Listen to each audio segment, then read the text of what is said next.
sometimes I leave it open, but not really. I want to divulge some secrets. Yeah. Secrets of the old order. And let Yeah. some passerby just catch Yeah. the secrets of the world. I did have a complaint recently because I bought an incense holder specifically for in here, and because I smelled incense down the hall. Okay. I figured it was okay, and then one day I just Amber at the front got a complaint from I guess one of these offices over here that was burning incense. Yeah. I'm planning on sneaking Isabel in here sometime, put her in my backpack, maybe after hours. What time do the front desk people go? They leave around 5. Oh, okay. And then they get in around, I think, 8. Okay. So it's doable. It's doable. She's not as barky as Thor and. Right.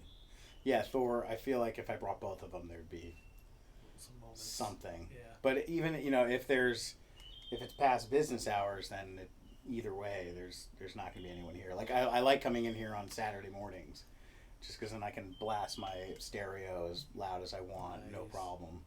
Is there literally nobody here on Saturday morning? Not really. Sometimes there's somebody here. I'm not here every Saturday, but when there's the webinars. Oh right, yeah. Yeah. So I mean, it's definitely quiet. The parking lot's pretty much empty. So. Oh, I guess that gives you a pretty good indication then, doesn't it? Yeah. Yeah. So it's worth it. Sweet. So we going? Yeah, we're recording. Yeah. Hey. Hey. Hey. Welcome to the studio. Thanks for having me, man. It's good to be here finally in real life. Yeah. After seeing it quite a few times through the lens, through the computer, Yeah. the internet, now we're here in real life. Yeah. Yeah, I remember feeling that too when we went to your house and I saw your basement for the first time. With my eyes. Yeah. Made a big difference. It's weird. It's weird to see the space that you've seen so many times. It's like being on set of a movie that you've watched a bunch. It's Right. Like, holy shit! Now I'm actually here. Yeah. But it's your set and my set. Yeah. Like those Columbia sets at Yeah, school. right, yeah. And it's like if you didn't know that space, you'd be like, oh, that's an interesting looking living room, I guess. There's definitely. I speaking of Columbia, I'd like to do another trip there at some point. You know, a pilgrimage back to the old world, and see if anything's changed. I feel like it could go either way. Of things are exactly the same, or they've changed. Have you not been there since? Well, we went there. Didn't we go there one time? Yeah, afterwards? they changed the logo of the place. Yeah. They repainted the building. Oh, all right. Yeah. Yeah. And that. I don't think we went in though. No, I don't think we did either. I don't remember though, but I'd like to go back, and I definitely would like to. So going through my old boxes and finding the old mandala scripts and stuff like that, I found a bunch of my old short scripts or scripts from Screenwriting 1 and 2 with Rick Mitz. Right. And he was very encouraging on all his notes with me. And he's somebody I'd like to kind of reestablish contact with at some point, at least just as kind of an advisory role, you know? Yeah, yeah. Because I've talked about it with you and how you're fortunate that you have your dad for life stuff, but you have Uncle Bruce for your senior as far as professionally, you right? Know, to have to have a wizard. Exactly. Yeah. And I feel like I need to find and I've read that too about all these other writers they've had their people that they've looked up to and that they've talked to who kind of are able to steer them one way or the other, and it really helps. I actually read recently that there's I don't know if it's a conspiracy theory or a theory, but that Good Will Hunting was originally more of a thriller script and kind of more messy. Really? And then William Goldman, who's the guy who wrote Butch Cassidy and Sundance Kid and All the President's Men, kind of helped them under the radar, spruce it up. And he kind of changed it into what it was. He obviously took no credit for it. But having somebody like that, obviously he's Academy Award winner. I'm not searching for that. I mean, that'd be nice to find, but it would be nice to find an older wizard version of absolutely myself to kind of guide. And I think at least looking for Rick Mitz a figure like that would be would be helpful. But I feel like none of the teachers are probably still at Columbia because it was such a weird place. I don't know. Yeah, like rolling admissions for students. The teachers got to be shifting out a lot. Yeah, I would imagine. Just so. within our time, there were a whole bunch of teachers that either left or got fired. Or... Right. I think we went there during a transitional time for the school, though, right? Like, yeah. They were still figuring stuff out, becoming more legit or less legit. I'm still not really sure what. We still have degrees, but I don't know how, if they're... Yeah, are they legit? Are they still qualified? We use... Yeah, exactly. We have degrees. Yeah, I'd like to reach out to Bruce Postman. Remember Bruce Postman? Yeah. I think I maybe had him for one class, but I think you had him. Yeah. What did he? Was he? He was a writing teacher. Writing. Yeah. See, I more had Rick Mitz and Christina Sybil. Oh right, Christina Sybil. I had her for script supervising. Maybe that's what I had her for too. But she's super knowledgeable, and she was always one of the more legit people that worked there. Like she was a producer on 13. Yeah, that's right. When we were there, and it's weird now because I remember her talking about knowing she knew obviously what's the blonde girl? Evan Rachel Wood. And she was like with Marilyn Manson at the time. That's I remember Christina Sybil being like, "I'm worried about her," and then recently, in the last couple months, multiple people have come out accusing Marilyn Manson of like abuse. Really? Yeah. I did not hear that. Evan Rachel Wood was one of them, but there was somebody else too. Who, like, I don't know if he was physically abusive, but at least, like, verbally abusive. So, wow. That's weird, like, in retrospect, because... I would have thought it was the other way around. What do you mean? Evan Rachel Wood was the aggressor. I don't know. Because of Westworld. Oh, right, yeah. She definitely seems like, I mean, just the look in her eyes, she seems like she's got some fierceness about her in a very positive way. But shit, I didn't realize that... That was a thing, but yeah, she was Christina Sybil also produced, or was the she produced or script supervisor on. I don't think she was script supervisor. Was she? She just taught that class, right? Yeah, I don't really actually know. She taught that class, but I'm not sure what her roles were in the. Yeah, but she did produced or whatever. House of Sand and Fog. That's a fucking rough movie. Yeah, I've still never seen the whole thing. Oh God, it's so hard to watch. Yeah, I think that's why I've avoided it. Fucking, I mean, I love Ben Kingsley. Yeah. But Jesus Christ, it's just like... Yeah, I remember I ended up doing that, like, slideshow project, I forget for which class, but it was House of Man and Dog, with oh, yeah, that Jeremy was and visual design. Yeah.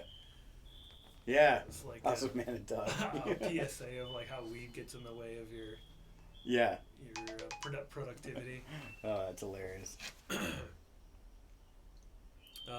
But yeah, definitely at some point I'd like to go back to Tarzana and scope out the old Soundgarden if they let us in.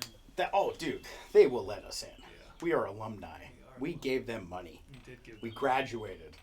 We graduated. Like we have, we live in California. We're working on projects. We're starting a business. Yeah. I wouldn't be surprised if they let us do a talk there. Right. Like you can exploit us. Yeah, I mean that would be. I think we talked about that before. It'd be really cool to have some sort of presentation if they were doing like an alumni thing. I wouldn't be surprised if they send out emails. I just don't know if the email address. They don't have my current email address. Right. Probably. So they're probably some email address is just accumulating. Columbia. Totally. Yeah. There's probably a couple of invoices in there. Yeah.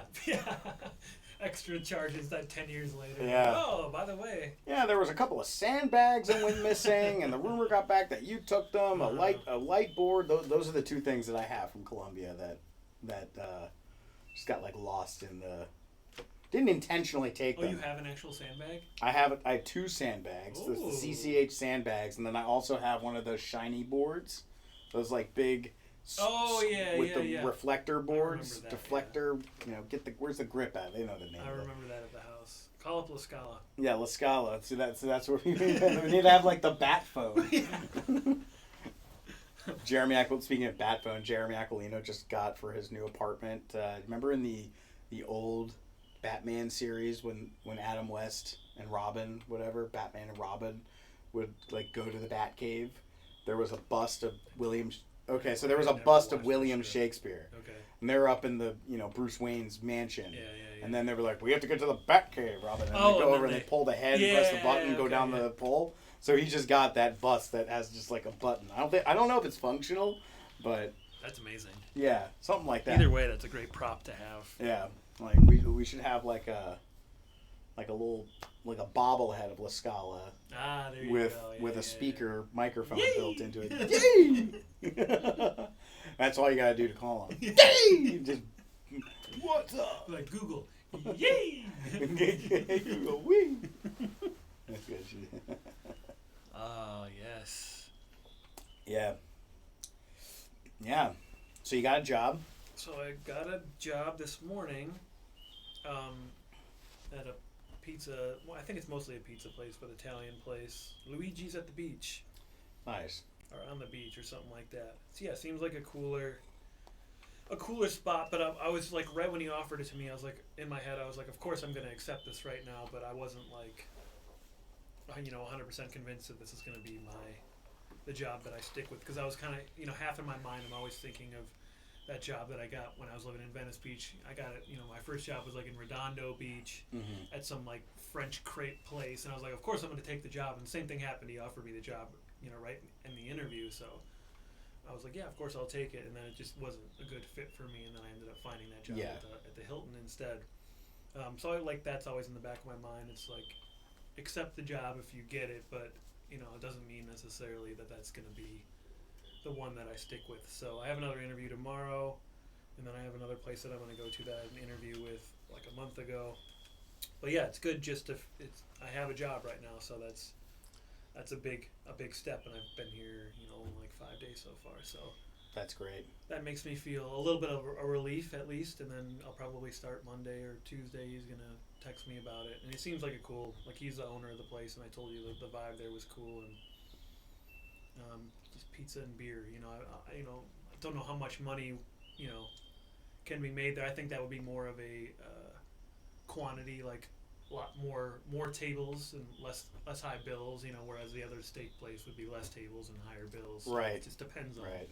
If you can get in and get 20 tables and they all tip you $10, it's like, okay, that works. But Yeah.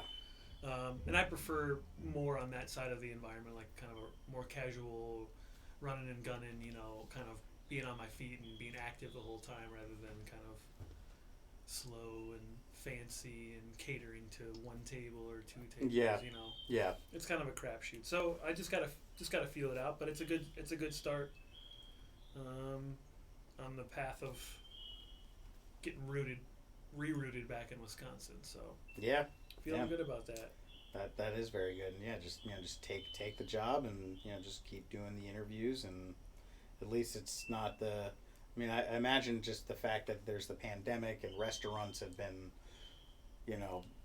hindered by the whole thing. That has a good opening Right. for employment, and also just I guess down here in San Diego. I mean, like that night, man, when we were at Godzilla's Einstein mansion. Yeah. It was crazy. Just Yeah. there was no social distancing whatsoever, and just even indoors, everywhere was packed. Mm-hmm. Not everywhere's like that.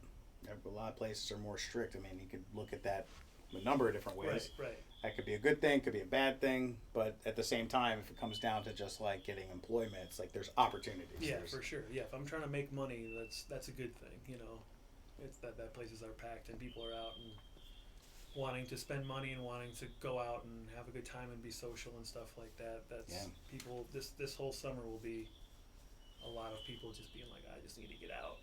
Yes. So Exactly. hopefully they'll just give me all their money. That's what I'm. That's the plan, because I don't want to work, but I need the money. So that's the intermediate step, is working for the money, and Yeah. eventually we'll just have the money and won't need to work for it. So Yeah, and it's good, especially since it's a new. We were saying a new frontier down here. Yeah, new frontier. It's good to be out in the world and get a lay of the land and the vibe of the people and all that. So that's good.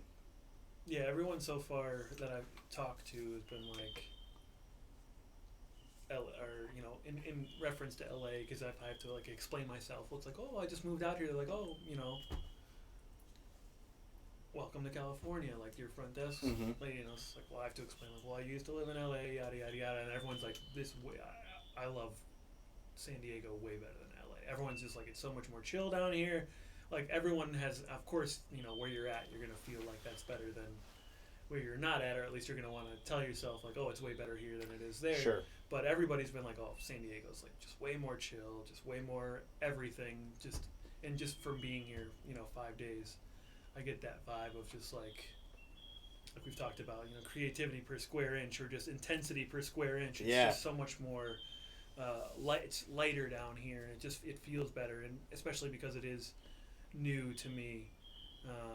It's a good vibe and a good starting point for coming back into California. I think going right back into LA would have been tough, just kind of trying to squeeze my way back in there. It would have worked out, but I think this was kind of like a softer, more gentle re-entering of the atmosphere, is what it feels like so far. Yeah. Well, and also, just listening, I mean, it's not at all the same, but listening to when Jeremy moved back home after living in Brooklyn for like, I don't know, 7 years plus, more than that. And when he got home, and again, just to say, it's not the same exactly, but going back home, you're a familiar place. There's programs and habits and things. Not to say that they're good or bad. It's just that there are ingrained pathways of thought and feelings. It's like you already kind of know it. So when you get there, your senses already kind of like just fit back into that groove. And by being down here, and I can totally relate too, because I lived in Oceanside for like about a couple of years after Crestone, and for 4 months before that. But even still, now that you're here, like it's great because I mean, it's like I got a reason to go out. I never had like friends and interactions and stuff like that. And anytime I would just go up to LA because that's where people are. Right. But nevertheless, there's that new space, that new headroom to think, and there's just it's a blank slate thing. So you have more opportunity if you're coming to want to start something new. It's good to start in a new place. Right. It's like start a new venture as well as being a new environment. So that's good. Yeah, because you're right. There are programs that I would have had if I would have gone to LA. Because I lived there for at least 5 or 6 years or whatever. So things would have kicked in there, and it is nice just starting. I don't want to do the same thing that we did before, because those didn't work in the way that we wanted them to. So yeah, the new setting and the new scene and the new stage and energy and characters and stuff like that down here are just really, really conducive to a new start and doing something in a different way. Yeah. Feeling good, feeling great. Yeah, it's exciting. It has nothing to do with how much coffee I've had today either. So. And I'm saying this after Arsenal just had the worst loss of the season. God. So that is just keeping that in mind, considering I could feel bummed and depressed right now, and I still feel good about life, says a lot, but it also says a lot about being an Arsenal fan, is that you're just defeated and low expectations. So. Well, just listening to because the last game that we watched in public, seemed like there were a couple of Arsenal fans in there, but it was a little bit more mixed, I thought. I don't know, compared to today, there was that group that we were standing with that was like super into it. Yeah. And that I felt that vibe of the, like you said, it's like prepare to be disappointed, prepare for the suffering and the pain. It's like you get to, oh, come on, Arsenal, fuck. Yeah. But you still, like, when things were going positive, everyone was still like, here we go, and then it wouldn't, so we still keep that positive vibe about it. But today you definitely got much more of an experience with the people. You could tell that they knew, because I was speaking to them when I got there. It's like, as you've noticed, like wearing the jersey basically shows people that you're in this society where, like, all of a sudden you could just free range to talk to strangers. Aren't strangers anymore, you know, Right. like, oh, you got a jersey on, I got a jersey on. Now we have at least 10 things we could talk about where we could have like a baseline of conversation, you know. So Yeah. it doesn't. There's no like awkward. Why is this person talking to me? It's like, you're an Arsenal fan. I'm an Arsenal fan. That's all we need Yeah. to know, you know. So and those people you could tell have suffered and they've known the team for a while. So yeah, that was definitely more of the experience. But yeah, we all were, you know, tapering our expectations, and we got what we did expect. Yeah, but you know. But it, you know, I feel like most of those people, their day will be ruined, even though it very well could have been. But yeah, with that said, my day's not ruined. So Well, that's good. I attribute part of that to the vibe of San Diego. It's just so much. It's just so chill. I don't know. Just it always had that vibe. And there's like a clothing. I don't know if you notice, like just even the way that people dress too down here. There's in LA, at least being in Hollywood, it's, you know, before the fucking pandemic, there's people are way more, seem to be way more dressed to impress. Where it seems more of like a comfortable vibe down here. There's more of like a surfing, like pseudo skating kind of vibe. Yeah, I get that. Yeah, and even just the pockets too. Like it was like it has, like LA has the pockets obviously in the different little communities and cities, but they're so far apart from each other that they do feel like completely different cities. Like going into to Venice compared to downtown compared to the Valley. You know, those are literally different worlds. Totally. Whereas here, you know, I went from Gaslamp in the morning up to Mission Beach over to North Park, and those are all very different communities and places, but they're still super like 10-15 minutes away from each other. And so that idea of just having all these very different places and very unique neighborhoods and stuff like that, all still be in the same area, is just like a cool, that just makes me, I don't know, just make that's comparing everything to Los Angeles is what I'm going to be doing until I get acquainted. Same here. It makes it's just a much better vibe about everything. Because today, if we were doing this in LA today, we wouldn't have been able to do all this. You know, I wouldn't have been able to go have a job interview and then go watch an Arsenal game and then come here and do this. Yeah. Like that just wouldn't have been possible. Right. So like when you had the job in Redondo and then we're living downtown, that's like that's the whole day. That's the whole day. One thing. And there's heavy traffic everywhere. Yeah. Here I've noticed, if anything, there's rush hour on the 5 or like on the freeways. But other than that, it's expected. It's a major U.S. city. Like, Yeah. of course, that's going to happen. So, like, traffic seems logical here. Whereas in L.A., it's like, why? Yeah. Why is this happening at 11 o'clock on a Thursday? You know, Yeah. it's just like more reasons. Yeah, more reasons just to get kind of upset or annoyed or, you know, just have negative vibes. So, I've yet to encounter a reason, because I'm still mentally on vacation. So that's also a big part of it. You know, once I start grinding and working 5 days a week and yada, yada, yada, then I'm sure, of course, things will become more annoying and you know, as that happens. But yeah, at this point, it really couldn't have been a better initiation into California, and I like the place that I'm staying at, you know, temporarily. Yeah. It's a nice little community there. So far so good, big time. Yeah. And another thing too that I know you agree too, it's like even in spite of the whole like gravitation towards LA in general,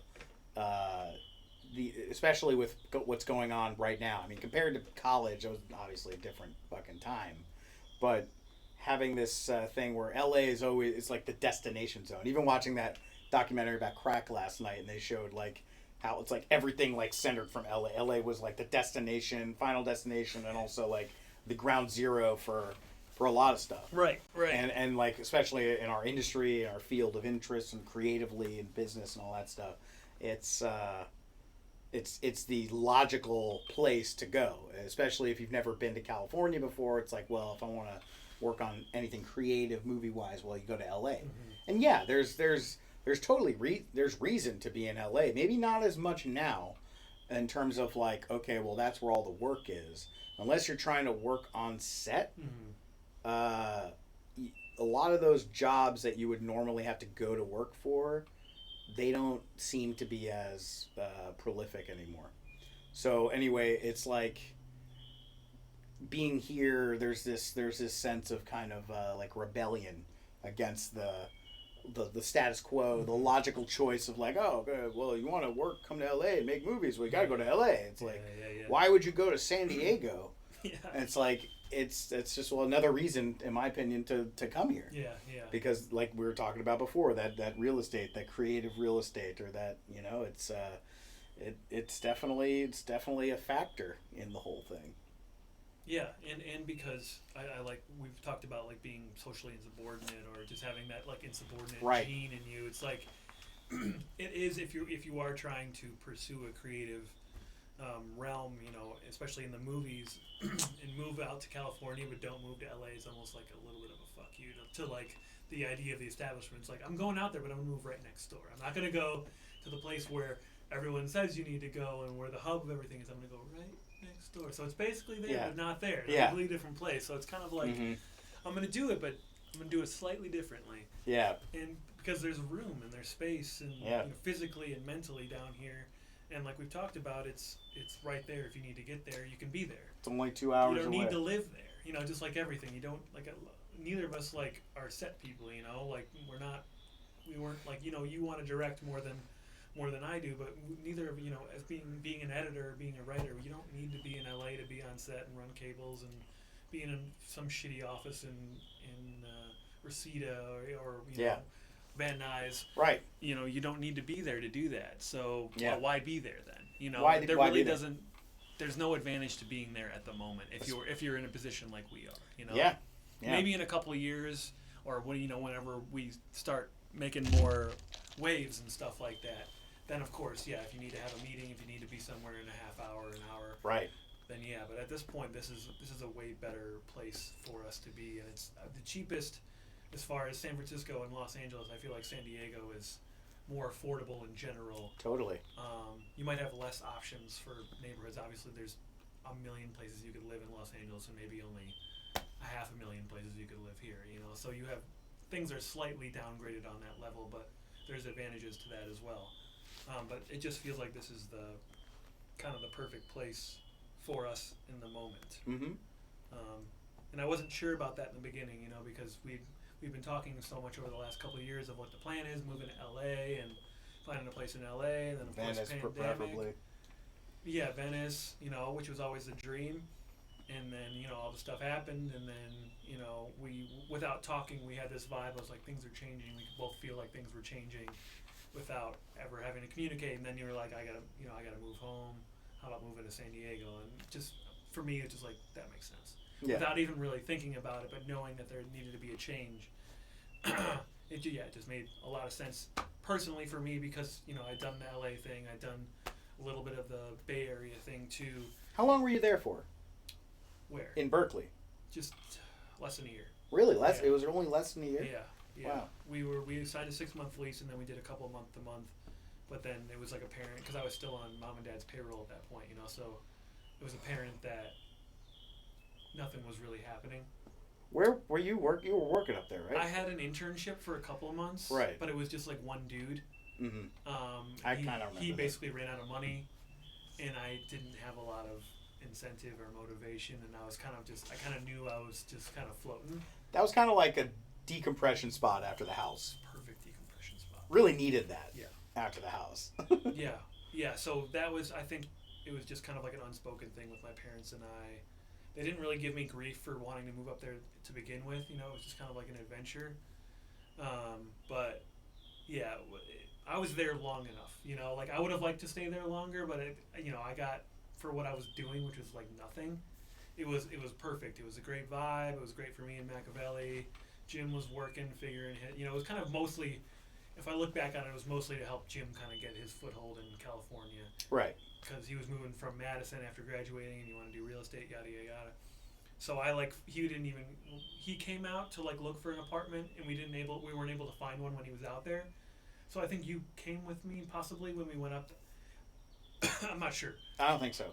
Well, I think Jeremy went with you. Yeah, maybe it was me, Jeremy, and La Scala, maybe. Yeah. Yeah, that's when we were on the outs at that time. Well, not on the outs, but that was after Right, the right, house right, right. Yeah, and yep. Alexa. You're right. and all that, For sure, yeah. for sure. We needed our time apart. Yeah. So Jim didn't like. I had to find an apartment without Jim. So I really found the place. Helped him get out there and get established. And then by the time I was ready to leave, he was already like set and he had found his own place. And is he still up there? He's in Seattle now with his Oh, okay. with his girlfriend. So it just went up a little bit. So he lived in San Francisco for a while, up until a couple of years ago. Yeah. Okay. Right. But now he lives with his girlfriend up in Seattle. And there's an 80% chance he's moving to Los Angeles or Chicago, which is what he always says. So Yeah. nobody believes him ever. But yeah, so it was a perfect decompression after that. But I got my kind of San Francisco fix. Mhm. Like I liked it there a lot. But I was like, I would like to live there. I always say I would like to live there eventually again. At some point. Sure. But Yeah. it's not like the destination, and then also it's just expensive and. It's super expensive. I think it's at least San Francisco is, I Yeah. think, the #1 most expensive city in the world. Right, and it's having its own issues, just like every Yeah. major city is right now. But yeah, well, thinking back, we found I still have the notebook of when we were looking for apartments, and it was $13.50 for a 2-bedroom. In Berkeley?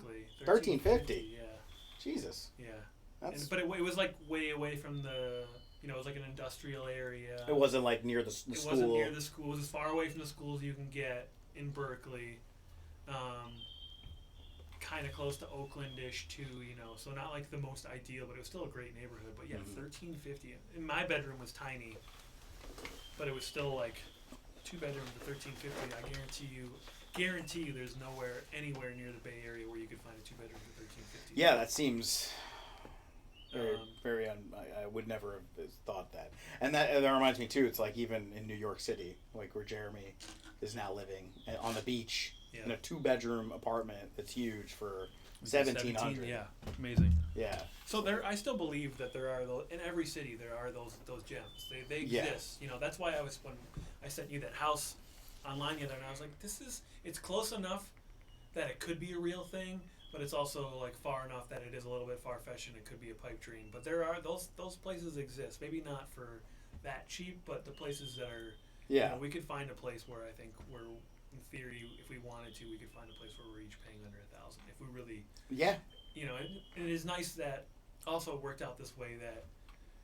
I'm going to get my own place and give us.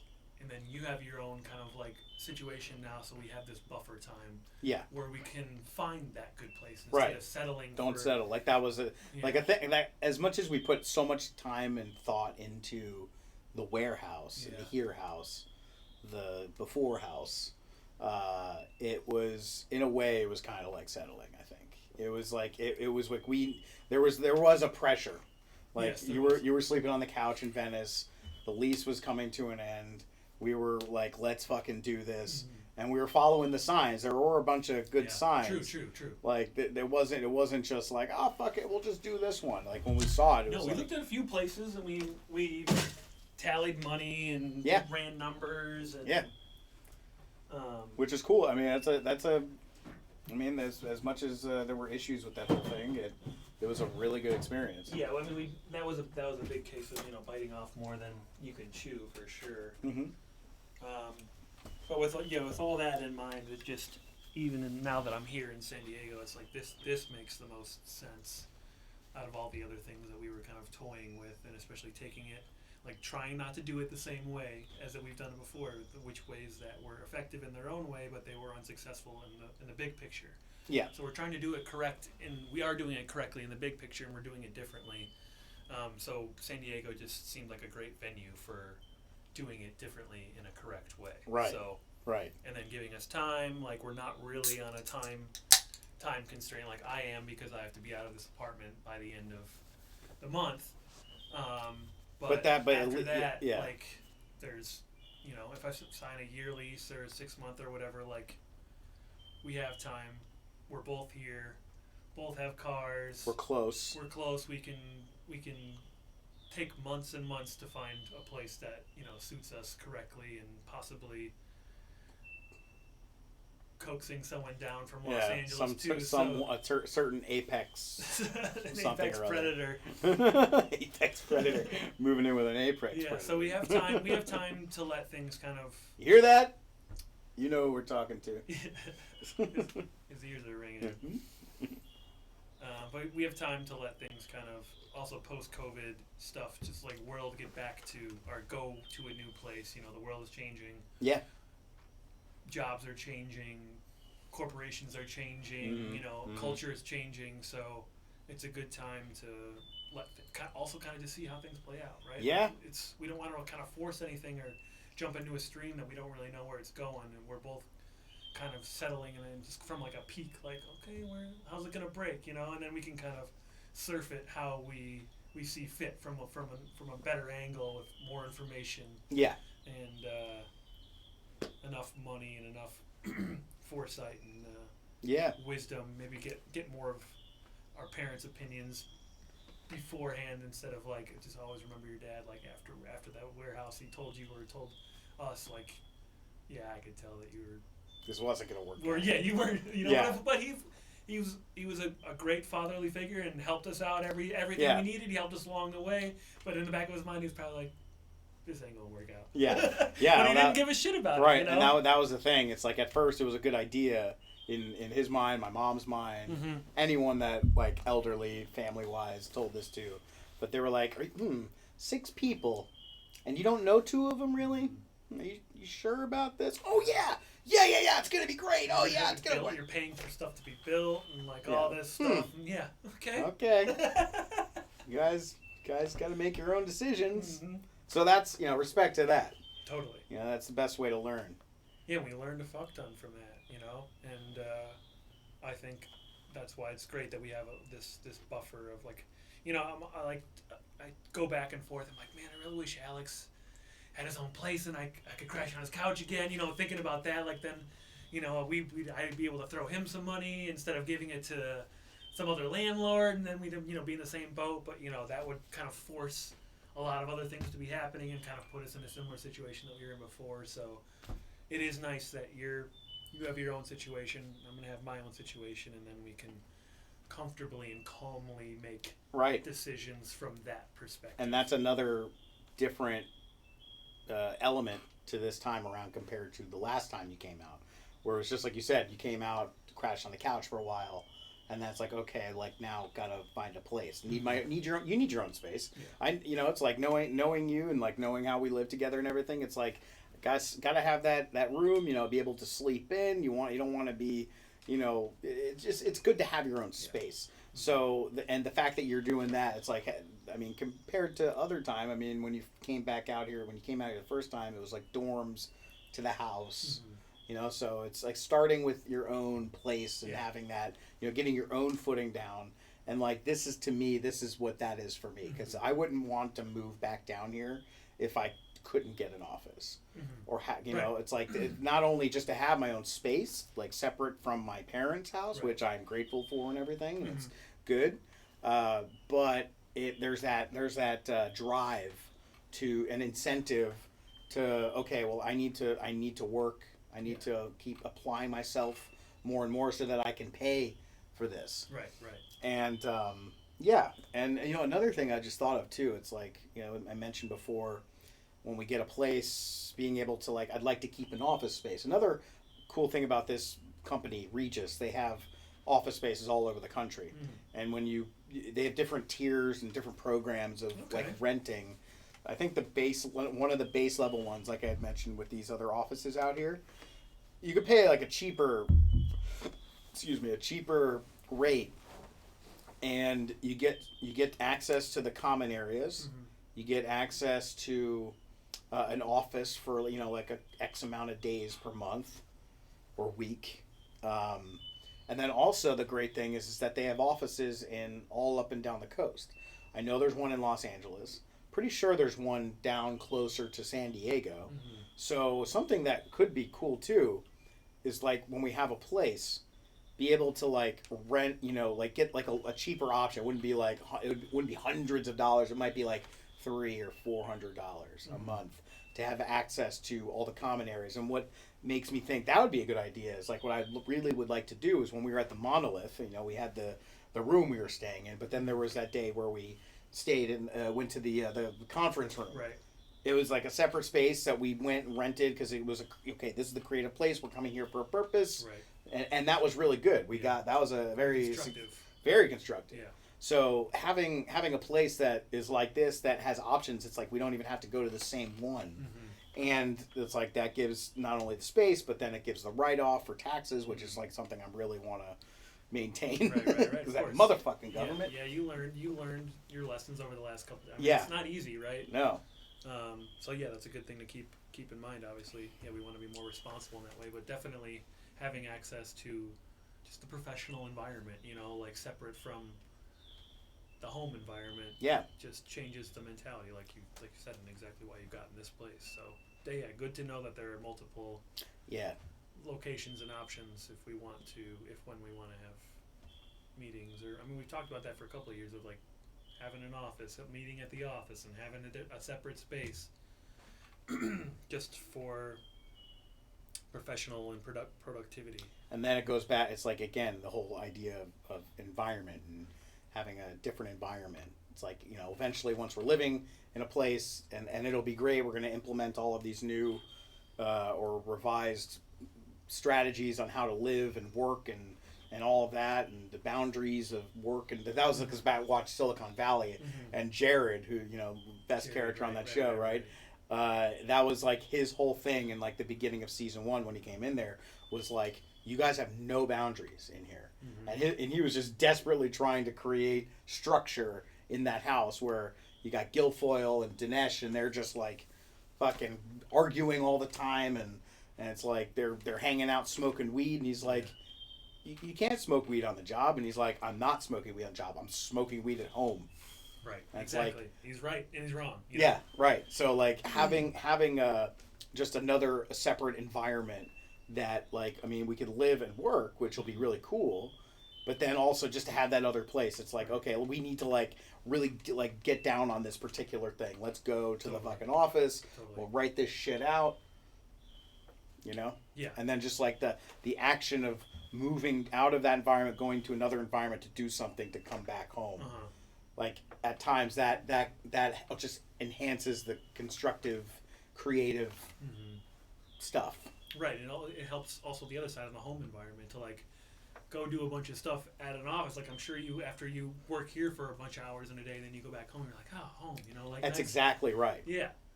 Always in a much better mood. Yeah.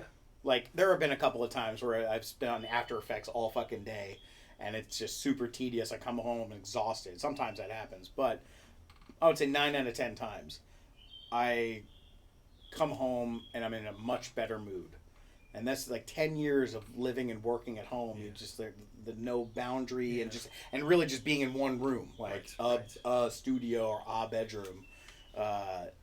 It makes such a huge difference on my attitude. That's like the dystopian nightmare, right? It's like all these things where you're living and working in the same room, and all the Black Mirror shit. Black Mirror, I was just thinking that, yeah. Okay, here you wake up and you ride the bike here, and then you go on the computer, and then you eat over here, and it's like all, and that will make you go insane, in its own way. So having that segregation for yourself, for your well-being, mostly for your mentality, and then just training yourself, right? Like this, like dogs too, like kennel, this is your safe place, this is where you go to the bathroom, this is where you eat. Like if it's all in the same place, they're going to be confused, they're going to be shitting where they eat, and they're going to be sleeping where they, where they shit, and it's just like, you don't know what's good and what's bad, and you're confusing yourself. Yeah. And then all of a sudden, you're just smoking a blunt and drinking, trying to work. It's like, it's like that doesn't work. Right. You're half-assing everything. Like guy in Parks and Rec says, don't half-ass one thing, whole-ass. They said don't half-ass a bunch of things, whole-ass one thing. Yeah, whole-ass. Ron Swanson. So whatever that means to you, but but if you're constantly blurring your realities, they're going to be half sleeping, half eating, half working. Yeah, and then of course, we had talked about the other night down at your place, we're going to have the structure. We're going to when we're having our live workspace, We want to make sure that we have those boundaries and everything, but we're not going to be Nazis about it. Right. We're not going to like, you know, sometimes like shit comes like we're going to do this today, and then something comes up, and it's like we're not going to be like, well, we said we were going to do this, so fuck that. We'll have maybe we'll have like some sort of like, you know, grading system on like on the like a chart, like a spectrum, like where on the chart does of importance does this lie, this particular thing, and then we can kind of grade that. And but the idea of like, okay, well, let's focus on this. So that's because we want to have that structure, but at the same time we're going to do things unconventionally. Yeah, we're insubordinate, we're anti-elitist. It's important that we live, and those are key tenets of the code of ethics of the the public earth public earth known society. Exactly. Yeah, we want to be malleable. We want to be you want to leave room for adventure, right? You want to, like you were saying, if we have this plan, but then all of a sudden this opportunity comes to go abroad somewhere for 2 months, it's like, fuck it, dude. That's what life's about, right? Yes. It's the experience over everything. Yeah, we want to make money and live doing what we are passionate about, but you know, we don't want to become because the thing you love the most could still be something that enslaves you, you know. So you don't never want to get that deep into it, and you got to check yourself and give yourselves opportunities for adventure. Of course, not just saying yes to any time somebody's like, you want to go out and grab a drink. No. Sometimes you got to take the blue pill. Sometimes. Yeah, right. So you gotta you gotta be malleable, but of course you want to have a schedule and you want to be regimented and, you know, have that military aspect, because that's productivity. That's how you get yourself into good habits. But you don't want to be so militant or Nazi-esque that you're like, no, I can never. You know, I said I'm working till 6:30, so I can't possibly go. It's like, well, it's my best friend's birthday. Like, do you want to come out and go like get some tacos and go dancing and go crazy for a night? It's like, no, I can't do that. It's like, no, that could be just as productive for your creativity, than maybe more so than sitting at your desk. That's right. You know? It comes down to balance. Yeah. It's if there's too much work, you gotta have, you know, like look at Jack Torrance. Jack Torrance, like, look what ended up happening to him when he tried to work. He didn't have a balance. All work, balance. no play. All work, no play. Gotta have a little play in there. He's trying to play with the ball a little bit, and that didn't really work. Yep. And he was very isolated. Super isolated. Yeah. So Too isolated. And that's like what Crestone was like. It was too isolated. And that's another thing about being down here. We said this already before, but we're close enough to Los Angeles that we can get there relatively quickly. And Mexico. We were like, we definitely need to do that. Yeah, just for a little extra vibe. You know, it's the same skies as you were saying, same Mexican skies, but you got to get across the line to feel that Mexican. Yeah, Mexican. Yeah, we have Mexic haven't before. haven't. Yeah, get that vibe, that yellow tint. Yeah, that's right. I wonder if, like, when you cross the line, everything kind of turns a little bit yellow. We got to get some sunglasses and put them on. Right yeah, that's it. Then we wear the yellow sunglasses. This place does. Oh, here we go. Okay, there we go. Now we're in Mexico. Yeah, now it's Sicario. Yeah, Sicario. Right. Oh my God. Did you see the second one? Yeah. It wasn't like this. All the things that I loved about the first one were not. You know, right. Different director, different everything. There were some really cool action sequences. There are good parts to the movie, I thought, but yeah, as a whole, not as, I don't know, just Emily Blunt's role in that was really good, because that was, I mean, she was like the audience. Like, we're, you know, most people when they're watching a movie like that have no sense of the cartel world or any of that hardcore shit, and you know, you're going in with an intention, like the audience goes in to like and just is dumped in this like awful reality. Whereas in the second one, it was just like, you know, more about Benicio del Toro's character and being Sicario, getting a new Sicario, and then like him being like a resurrected character that you know, you thought died and then didn't. It was cool, but it wasn't. Yeah, it wasn't the same. Wasn't the same. And that's the guy who did Dune, right? Yeah. The same director. Yeah, that's been the main reason I'm excited for that. I didn't was never into those books and stuff like that, but yeah. So I think we're on the right track.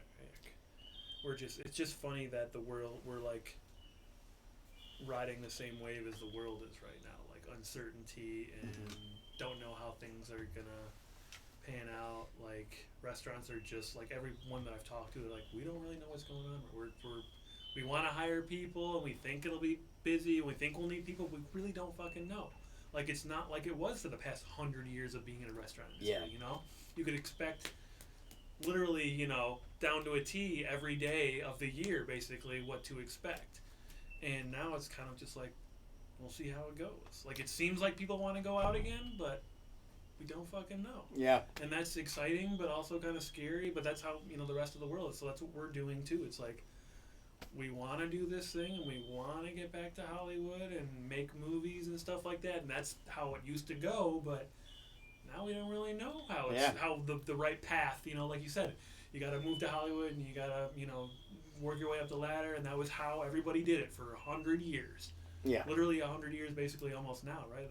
The birth of movies. That's right. But now it's like there's a new way. There's a million new ways. We just don't know what they are yet. So we're kind of like waiting for things to recede so we could see what's there and what's not and what paths are available. So there's not really a fixed path, but that's just exciting to me. And I think it's more conducive to kind of how we operate in life. It's kind of like feeling it out, going with the flow, and then locking down when we need to. But there's not a right way to do it. And right now we can make the way that we do it, however we do it, that's the right way to do it, you know. And that it's not as abstract as it used to be. Like some people, you know, most people made it in the same way. And then there was always like the outsiders who got lucky and met a person and gave them a book or gave them a script, or they were, you know, gave them a blowjob. Yeah, of course. That was 99% of the way you got it. Yeah, right. Those days are not happening. if anything, not in public as they used to. No, man, you get in trouble for that now.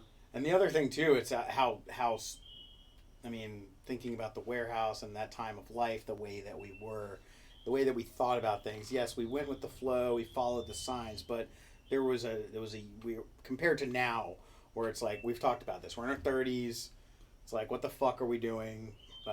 We need to really apply some effort. It's not as certain by default in terms of our like future. Mm-hmm. Our future is much more like, shit, we got to make this happen. Mm-hmm. It's not like it's gonna happen. Right. It's gonna happen. I mean, of course, we do still have that conviction. It's gonna happen, but it's not a shoe-in because it was like down the line. Back in the warehouse, it was like, you know, we got like a decade to get this shit together. Right. So so we had kind of like a naive, not to put it in a negative sense, but like a naivete mm-hmm. of certainty. Like it's like, we're gonna do this. It's gonna fucking work out. Boom, boom, boom, boom. Yeah. And then, like you were just saying, now it's just the environment culturally it's not certain, so it forces us to actually, and the time of just our age and the experiences that we've had so far that led us to here, all these things coming together, it's ironically it's like it's almost certain in the uncertainty how certain things are. Like it's so anyway, it's just, I think that's it's all good motivation for doing this stuff. Yeah, for sure. And it's exciting. It's more exciting, I think, than, you know, because before it was like, all right, if you make it here, these are the steps. You know, I see a lot of, in this screenwriting subreddit online, it's, you know, a lot of how it happened for a lot of people, you know, people who are on there who are relatively successful or less successful or more successful, and it's like, this is how it happened. This is basically every single person was like I gotta read in a room, and then I got a spec script here, and then I was working in a writer's room over here, and then this producer saw me, and I got hired for this.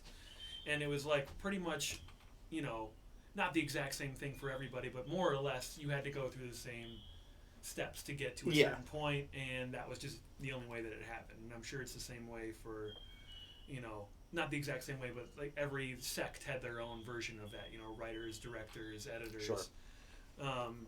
And that was just like, there's basically no other way to do it. You know, that was just kind of how it is. You know, based on everyone's experience, you'd like to think that, of course, there's a way outside to get in, you know, kind of like going around on a emergency lane and coming in on the other side. But back then, the old times, BC, there was basically only one way to go through it and get to it, and now it's more exciting that there's not. So, but that's not an excuse to, not be diligent about it. I think Right. it's an excuse to be the opposite. Now it'd be more diligent because it's you can be more sneaky. Yeah. You kind of cut in front of people. Like people have been waiting in line for 20 years and doing the thing the right way. Now there's so much chaos that we could move to the front of the line on our own path a lot more quickly if we're diligent and persistent with stuff and consistent. That's the big thing is if we can get, because like you're saying, we're at that age.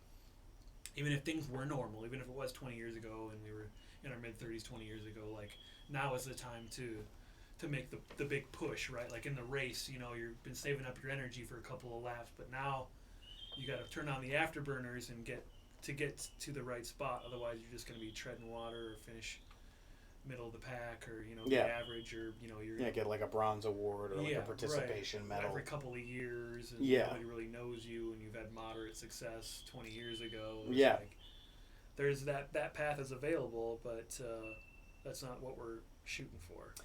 Right.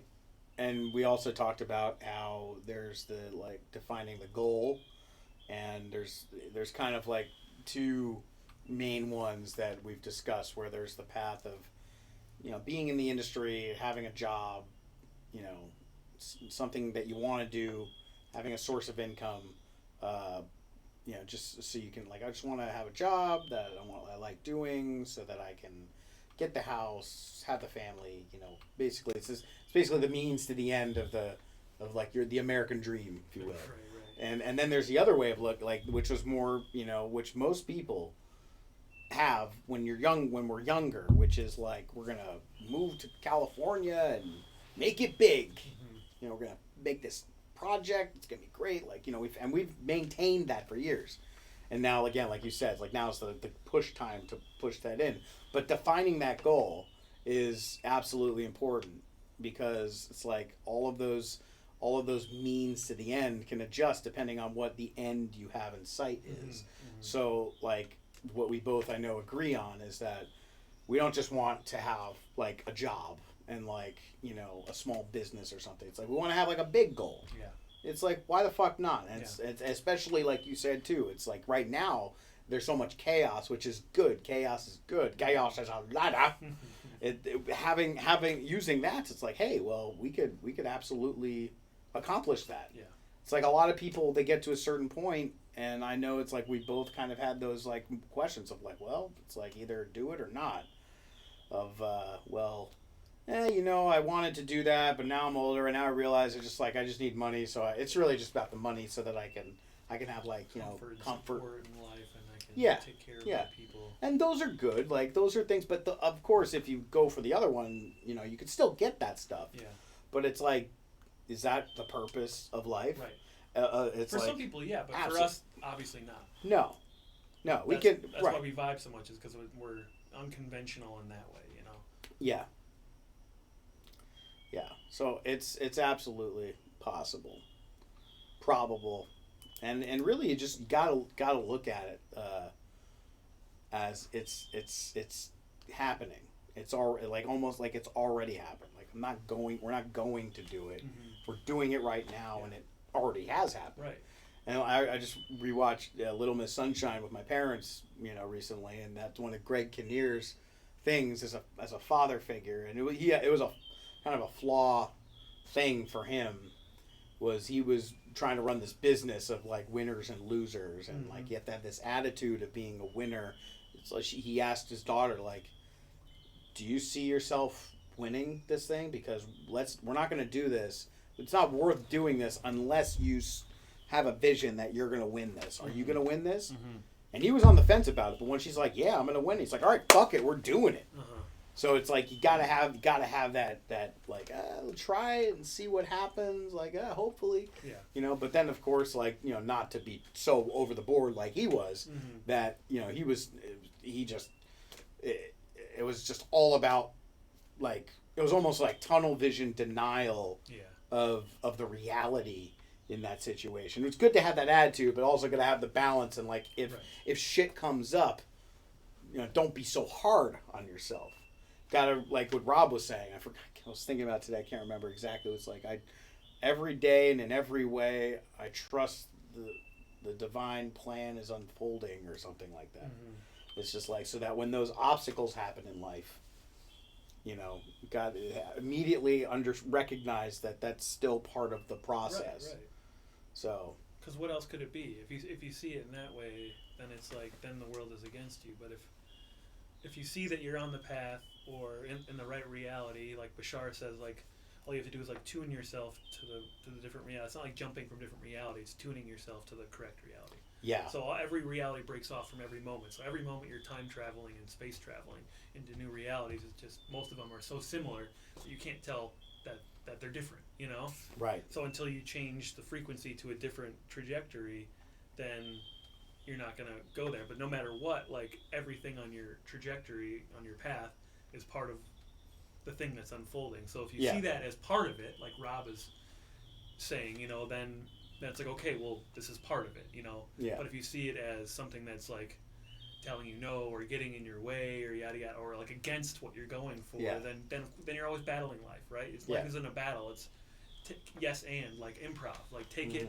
and incorporate it, and then move on from that. Like if there's a big mountain in your way, fucking figure it out, you know, like turn a boulder into your friend, you know, or take a rest on a boulder. Take a rest on a boulder. You know, like turn it into your advantage, or turn it into a tool for yourself, or at least see it as something that teaches you how to get over the mountain, and then now you learn how to get over the mountain, and that skill that you've learned is exactly the skill that you need on the other side of the mountain. You're like, oh no, I know how to do this now, because you use it. But if you see like, oh, the fucking mountain, I guess I better turn back or go this way or that way because it's easier. I'll just build a cottage right here, I guess, because I'll just settle because I don't want to climb the mountain. You know? Great metaphor, yeah. So see everything as like, wow, that's ridiculous. But like the Arsenal game today, it's like, you know, I could let that, the biggest game of the season we lost, you know, like could ruin my day. But it's like, you're just like, all right, we got to do a balance from them eventually. You could just tell, you know, like, well, we'll take that in stride, you know, instead of letting that ruin my day and, you know, ruin my week, and now the whole, like, the next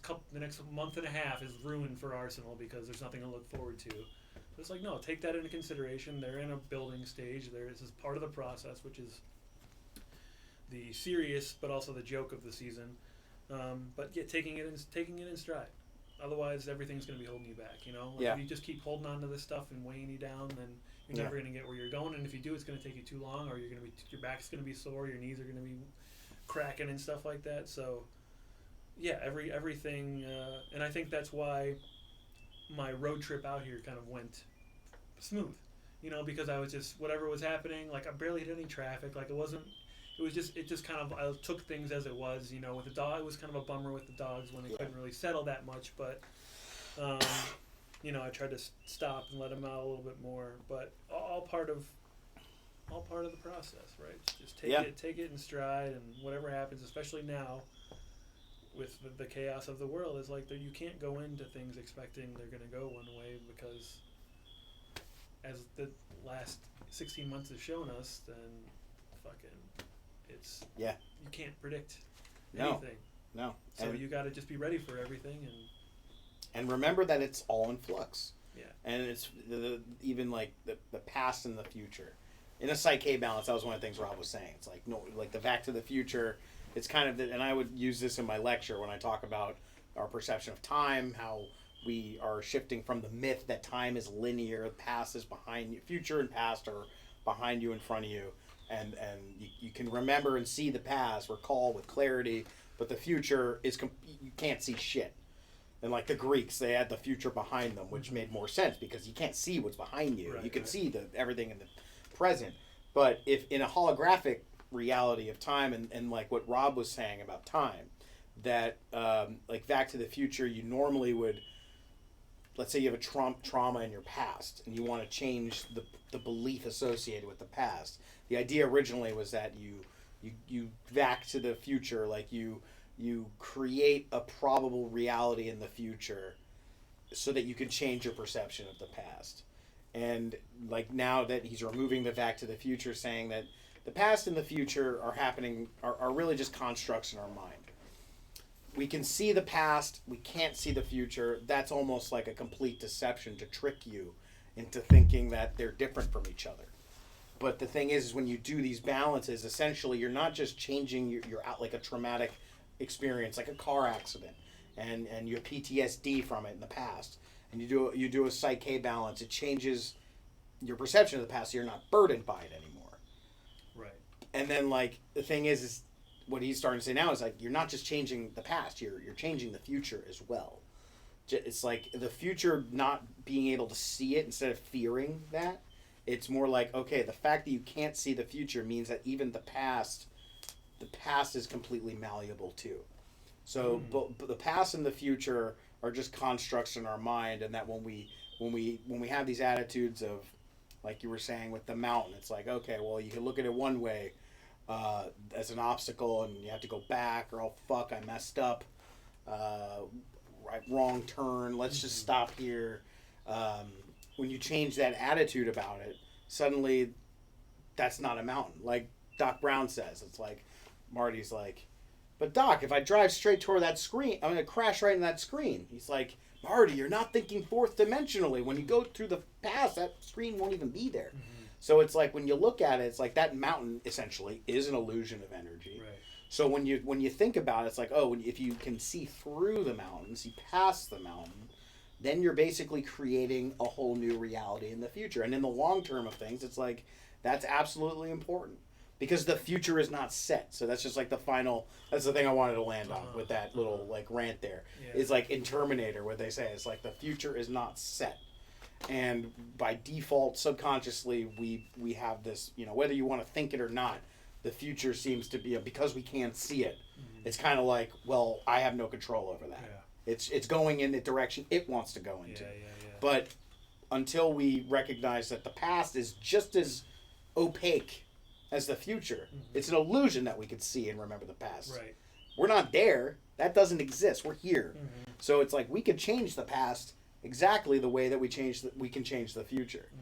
So it's a long-winded, I don't know, philosophical time travel thought experiment, but it's just this idea of we have such an influence over reality, and this is something that we've always really thought about and wanted to implement into our lives, and this is the time to do it. Because like everything is uncertain right now. Right, and that's an easy thing to forget, though. Like as many times as we've talked about, perception controlling biology and perception controlling reality, and you controlling, all the spiritual stuff that we've gotten into with David Wilcock and channelers and all that stuff. It's really, easy to talk about it for a little bit, but you can forget about it in everyday life. Like so much stuff everything comes up to help you forget about it, basically. And it's just how diligent you can stay with it, and how much you can remember and stay like vigilant about, like, keep that in your forefront of your mind and until it becomes part of your programming. It's like I feel like I've told you this a bunch. Like living in Milwaukee for 8 years, like it was like going back into the Matrix. It was like I forgot everything I learned in all my time living in California before, and sometimes I'd catch myself like, this isn't like, I don't believe, like, I believe reality functions differently than this. Why am I behaving in this way? Like so many times of just living in the Milwaukee Matrix. So I like still had the wisdom, but I wasn't implementing it. I was like, playing the old game or a different game. So I need to like kind of reprogram or reawaken or turn on that other program of knowing, what you just said about the past and the future, and neither of them, exist. And they are both just as malleable as the other one, and you can change each one of them as much as you want, but you have to live it as if that's true, right? That's the key. Big difference. Yeah, you have to live it as like we already have won an Academy Award. Like we're then, because then you align, like I said with Bashar earlier, that because then you're aligning yourself with that progress point, like a video game in the front. So all right, we're tuned into that one. Okay, so now things that we do are going to start. Helping us down that path, and things that will come to us will be like, oh, you wanted to do this thing, this will help you get there. Right. But whereas if you're not focused, if you're like, oh, I can't control the future, so I guess it's just whatever happens. Then the world's like, all right, well, here's this and here's that, and here's a Yeah. big wave, and here's a broken leg, and here you got this girl pregnant. It's like, oh, I know. You know, all these things are Just like I knew was gonna happen. Right, yeah. Well. Yeah, right, exactly. So yeah, I think that's part of our thing is we've always had a very blurry focus. You know, like we're gonna make mandala. You know, but there was never like. We've talked about this recently again. It wasn't super focused, so the universe was kind of like, I don't know exactly what you want here. Like we're gonna try to give you these things to help you kind of get this thing, but I can't really see exactly what you're trying to do. You want to make this movie, but how are you gonna get it made? You know, who's like we have these options like Uncle Bruce has talked to this person and that person, and so just kind of like a little bit more abstract than I feel like we've been gradually over the years kind of whittling it down to a more particular image. So then once we start living that, the universe will be like, oh, that's what you want. Okay, here you go. Here you go. And that's the universe. That's what the universe's function is. Yeah. Yeah. But you got to be clear about it. It's just like being more assertive. I remember being back in the Matrix in Milwaukee. Al was like my teacher of the Matrix. Whereas you're my teacher of the outside the Matrix. Like Al would like. Like you need to be more assertive, because he's known me for 20 years and he's seen me as a 14-year-old and he's seen me as a 21, like just develop as a person, as an adult, so like teaching me how to be more assertive to like with women more in particular. Like I went through so many feelings and relationships when I was there, and he would be like, dude, if you want that, just say you want it. And it's like when you're serving, you have that, you know what you're doing, you're more assertive, you're more direct, you're more confident, but then it's like when other aspects of your life you're kind of more passive and you let people manipulate you and yada yada yada. And I think it's the same with the universe. It's like if you're more passive, the universe is just kind of like not trying to hurt you, but they're gonna give you more stuff that necessarily you don't need or you don't want. But if you're more assertive with the universe, it's like this is what we're trying to do. We want to win. We want to have a successful career. We want to do these specific things. So, I think with the Here House, we were like we said, a little bit more ambiguous about it. Well, we're gonna get this big place, and we're gonna have a studio. We're gonna shoot stuff, but we didn't really have specifics about what we. Well, it's another thing too. Like, is that it? Like I forgot where it was. I think it was a Spirit Science video, but they talked about they're talking about Atlantis and like. The great brotherhood of elder beings or whatever, they were like, this is the island, we're gonna make this the center of like innovation and blah blah blah. And according to this video, they like use the tree of life, like the Kabbalistic tree of life, to plot these like grid points of like energy vortexes that would draw things in, and there's 10 of them. So there were 10 of these spots, and all the people that were like in the land, like Lemurians, let's say, it attracted them in there.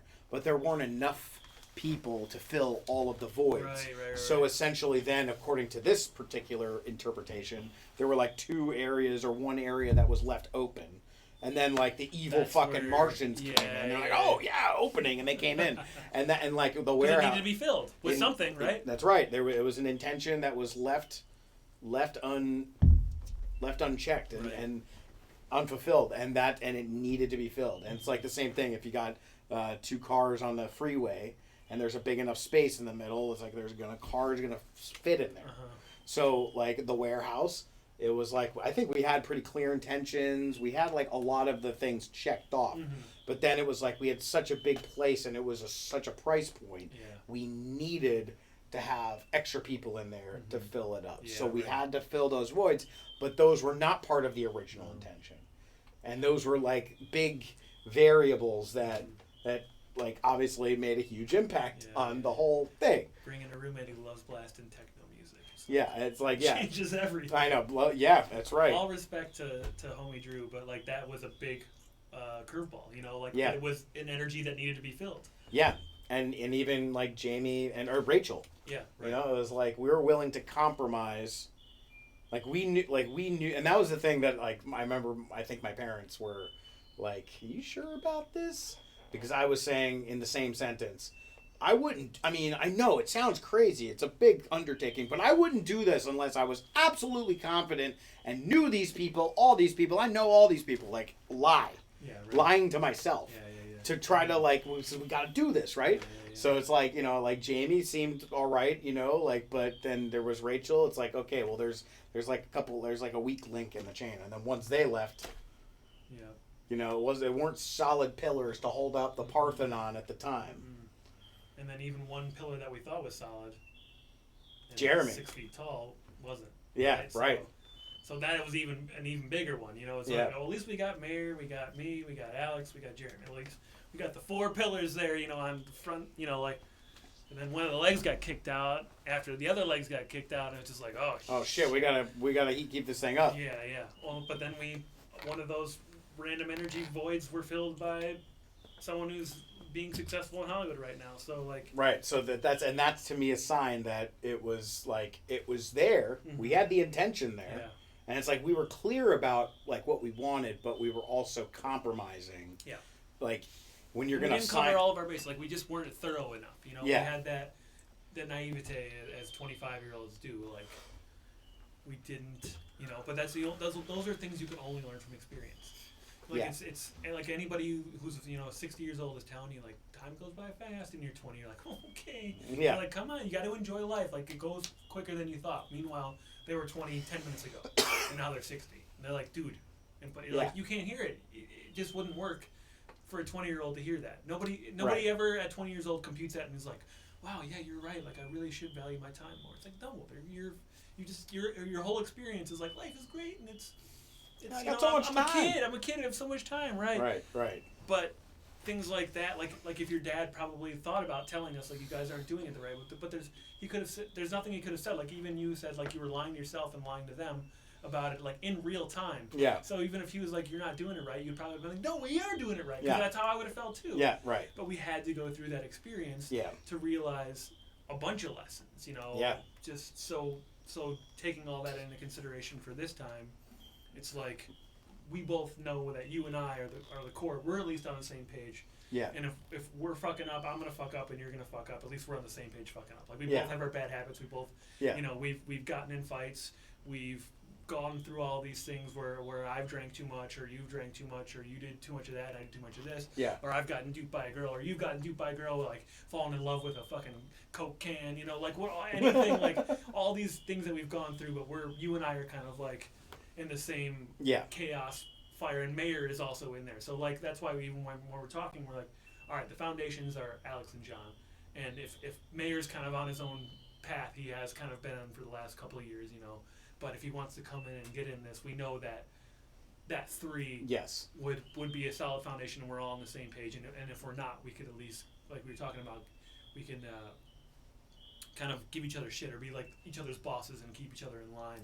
We had that kind of relationship. Right. But like that's why with bare bones we're like you and I know that we're on the same we've been on the same level with it. So there are no wild cards between us except for like human emotion stuff when I fall in love in a week, or you fall in love in a month. It's like and it's like no, it's real this time. It's like okay, John, okay. Cool, good. Yeah. One of those times it will be. Yeah, got it. And that's the thing. It's like you got to encourage that. It's like it's not back to the not being so strict thing. It's like got to be in the flow of things because we don't know. Right. We gotta like trust in the universe and the mystery of it. Mm-hmm. We can have our intention and our destination in mind, but also it's like you gotta be open to like shit happening. Human experiences too. Like we want to live lives. Like all the most interesting writers and people, like they've had fucking interesting lives. They've had experiences. There's nobody who sat in a room. Maybe there's some fucking depressed writer that sat in their room their whole fucking life and wrote brilliant shit after not experiencing everything, but maybe their whole thing is based on envy and jealousy and how come they have this. But that's like extreme. Most people who have had interesting lives are the ones that have created the interesting things. Like, and that has more value than anything else. Like I'd much rather be able to have an exciting, interesting life and know that I have a next meal, of course, and a place to sleep at night, but that's more valuable at the end of the life. Or when you're living a life, then doing everything you can and sacrificing so much to. Gotta have happiness. Yeah. Happiness is the real destination. Right. So it's because if we're killing ourselves and miserable to get to making mandala, it's like what the fuck is the point of that? Ebenezer Scrooge syndrome. Yeah. It's like you grind and hustle for what? Like to have money, to have to have enough money that you can't even spend. Yeah. Like, what's the fucking point? right. And it's really just the balance. It's like you got to have, again, back to the balance thing. But yeah, it's true. Like as long as we maintain that, like, to cut the fat, so to speak. It's like what is it exactly, like what are the assets in this project that are going to push us forward to attain that goal. And like, just to tie in the whole concept of like ancient aliens and ancient civilizations, like the show Ancient Aliens talks about ancient civilizations, which there's absolutely fucking like undisputable evidence for. But they're like, some people think ancient civilizations were started by ancient aliens. Ancient alien theorists say yes. It's like, you don't need the alien. Not to say the aliens don't exist, because that's ridiculous too. But it's like, do you need the aliens to explain the ancient civilizations? And I think the answer is no. The answer is no. Ancient alien theorists, no. But it's like, I think, in terms of all this stuff, it's like we get down to the points of absolute certainty, relatively speaking, that are going to push this forward. It's like we cut, right. Just, it's not even about cutting. It's just be mindful and be conscious of what just we're asking for. Don't include. Don't you need to cut it. Just don't even include right. it to begin. Yeah. Yeah. Gotta build it from the ground up. And which is, I think, what we're getting started on. Yeah. And you had a big step in doing that by getting this space, which is what we've talked about. And then I had a big step in making the decision to come back out here. So we're both initiating the processes from different angles. Yeah. But I think we're on our way in that realm. Yeah. Yeah. And I think that's all of these things just resonate to make a lot of sense. I mean, there is a fractal pattern of, like we talked about, this is the third time like going forward that we're gonna move in and have a place with the business. It's like it's the same idea. We had the same idea at the house too. It was just like, completely different, mindset and all that. We were a hell of a lot younger. But of course it served its purpose in a way that great time. I wouldn't take that. I wouldn't change it. There's going to be a movie because of that, Right. Like they're like not just Mandela, like it's going to be a house movie. Like there's going to be so many things that stemmed off of it. I mean, you made Los Alamos there. We made a bunch of littler things too. I mean, so much content just came out of that experience. But there's that hub of experience was like massive in the whole process. Yeah.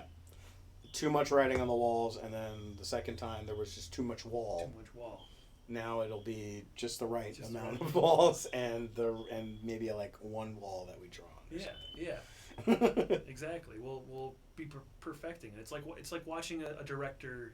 You watch their thesis film from college. And then you watch their first film where it was like low budget, but they kind of had money and maybe one actor.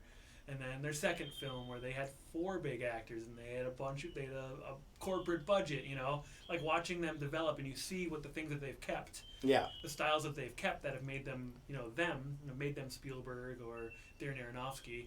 And then you've seen the things that they've let go, because that was a college kid's idea or like a too ambitious of a 25-year-old's idea, Yeah. And that's what we're doing. Like The House was our first movie. The Here House was our what do they call, sophomore album. That didn't hit as hard as the first one. Everyone's like, oh man, their first album was so good, their second album's gonna be amazing, but we missed all the points that made The House the great thing. It's like trying too hard on the second one. It's like, oh, we kind of missed on that one. So all right, the third album, we're gonna incorporate all the things that we learned in the second one, and we're gonna go back to the roots of the first one. Yeah. And combine all those to make a really, really good movie. Yeah. Or a really good third album, and then build on it from there. And because then that'll give us the real foundation for the next step, which is everything is, one step, another foundation, another pathway, another vine, another, step on the staircase to the next one. We want to get better every time we do it. Yes, exactly. I think this is the first time we're going to be like doing it like better. The first time was just an experience. Second time was fucking it up. Third time is doing it correctly and setting us up setting us up for more success in Right. the next step. Right. And like to take the takeaways from both the house and the here house, the things that didn't work. Number one, in the house, like just having raging parties like all the time. No boundaries, right? No boundaries whatsoever. Drawing on all the walls. Like the fucking end of that house was so goddamn like intense and chaotic and Boxes overwhelming. everywhere. Just like painting the walls, ceilings. Just like the backyard was destroyed, dead. Like we killed everything. The dumpster, the fucking garbage pile. Like, oh my god, Beer Mountain. Beer Mountain, like, ants everywhere. Yeah, like, yeah. So there were like serious problems at the end of that. And then at the warehouse, of course, it was like all the stuff that we had just described, where there was just those empty voids that got filled by shit that we were just not paying attention to, and being locked into a lease and having such a high fucking margin of like how much we had to pay. It wasn't like a simple thing like, oh yeah, we could work this. It's like, no, we need to do this. We need to put these pillars up. Otherwise we're fucked. Right. And also there was this pressure of like going from part 1 to part 2, like we need to do this. Like this is it, man. Yeah, that was. And it was 2012. Yeah. Like, let's not forget that. Right. The end of the world, like the beginning of the world, like this is like all the True. signs. We're fucking like hardcore to David Wilcock at the time. Like it's like this is it, man. Yeah, living in Venice Beach, like spiritual center of like Los Angeles, like this. Yeah, we were zoned in, man. Yeah. So there was like a very significant pressure, and that was like another thing. It's like we weren't. We just there were those voids. We discussed all that before. So like this next time, not gonna be fucking having raging parties all the time. We're not gonna be like drawing all over the walls, destroying the place. We're gonna take care of the place. We're gonna take care of the place. We're gonna have plants. We're gonna take care of the plants. Yeah. We're gonna have dogs. We're gonna be taking care of the dogs. Yeah. There's more of a. I mean, we had the dogs at the warehouse, but at the same time, it's just something that that's one of the things that we're taking that's going to be there again, like a constant that encourages this nurturing. We must take care of this place. Right, yeah. It's like not just for us, it's for the dogs. And then and just I think that's just like that's the checks and balances thing. It's like let's just recognize what didn't work. We won't do that. Things that did work, let's do that. Because when it did work, shit was cool. Like even at the warehouse, when Mayor had the State of Us, that was like one of the original intentions. Yeah. And it's like, granted, we weren't like very intimately involved in that production. It was still cool. It's still happening and happened. What I don't know. They shot multiple times there. Yeah. Got your buddy's band come in and play. Yeah. Like that was always something we envisioned too, was having a band there. Like they were a legit band that came in and played. Even though it wasn't like what we may have envisioned in the beginning, that still happened. So like the versions of what we wanted to happen happened, but they were like a half-assed manifestation because of all that other shit that was like holding place for blocking the full potential. Right, exactly. Yeah. And then also the whole stuff. Mostly you experienced this with how am I forgetting his name now? Our fucking landlord, Ben Neiman. Like getting manipulated by people who were clearly taking advantage of a bunch of kids who didn't know what they were doing, who had money to spend. Like that was a learning experience, and that would be good for that part of life, and also for Hollywood part of life, right? Like people are constantly trying to take advantage of you, and if you're naive and you're new to the industry, we were new to the warehouse industry and constructing our own, our spaces. Like that was new to us, right? Yeah. Oh, you need to pay for next. You can pay for this, pay for that. And then who are we to say? No, let's talk about that. I don't we just think said yes to pretty much everything. And that's how you get screwed. Yeah. And that was an invaluable lesson in itself. Is like not just because like thinking all people have good intentions. Like I think that's a big part of like learning about life is like, why would this person take advantage of me? Well, because they could make a couple extra grand off you. It's like they would do that for a couple extra grand. They would take advantage of a bunch of kids who were mean. Well, yeah, it's business. Sure. Right. That's so America. we'll take that into consideration going forward too, and especially like going forward with scripts and with trying to get movies made. It's like so many bad deals like you hear over the years, and especially with musicians and writers and signing these contracts that get taken advantage of, and they take your stuff. Like I just saw this woman. She made a short film. Basically, it was like It was like the day in the life of a black guy who was like a Groundhog Day thing. And Netflix made it into a short film and like exploited it, but she shot it by herself.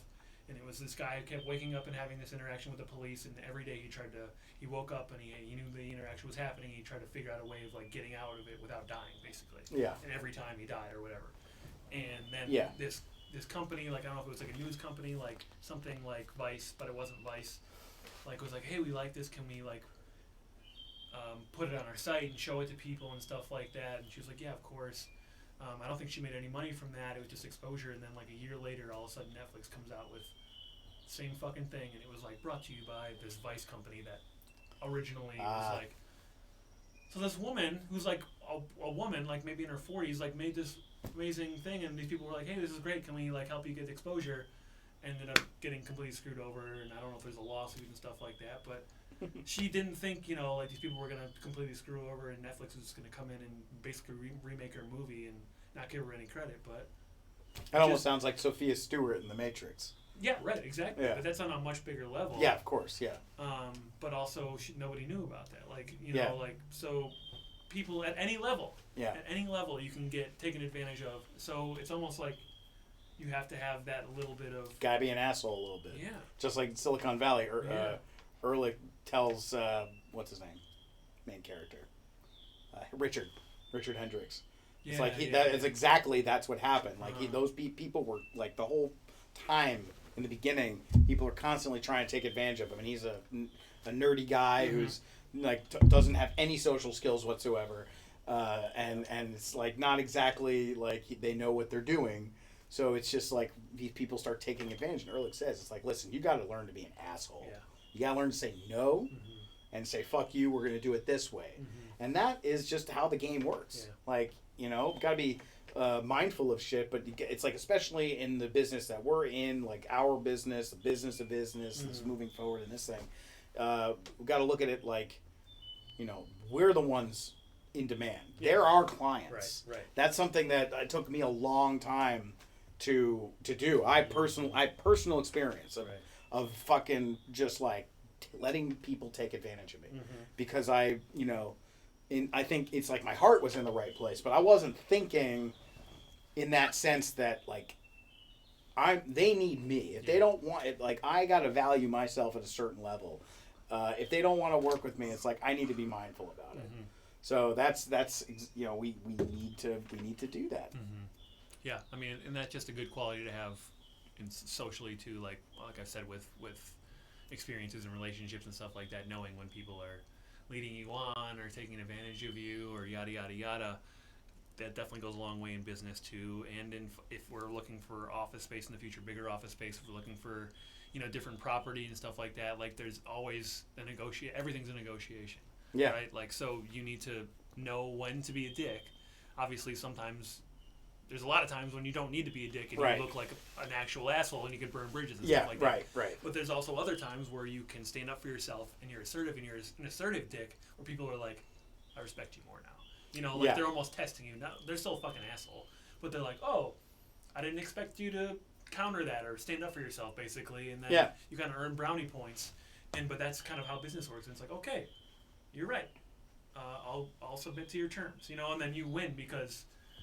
you were an asshole, and you took that moment to be like, you know what? No, I value myself higher than this. Like you've talked about before, like coming up with your own price gauge for being an independent editor. It's like, what are you valuing yourself at? Like it's such a weird concept to be like, okay, my time is worth X amount.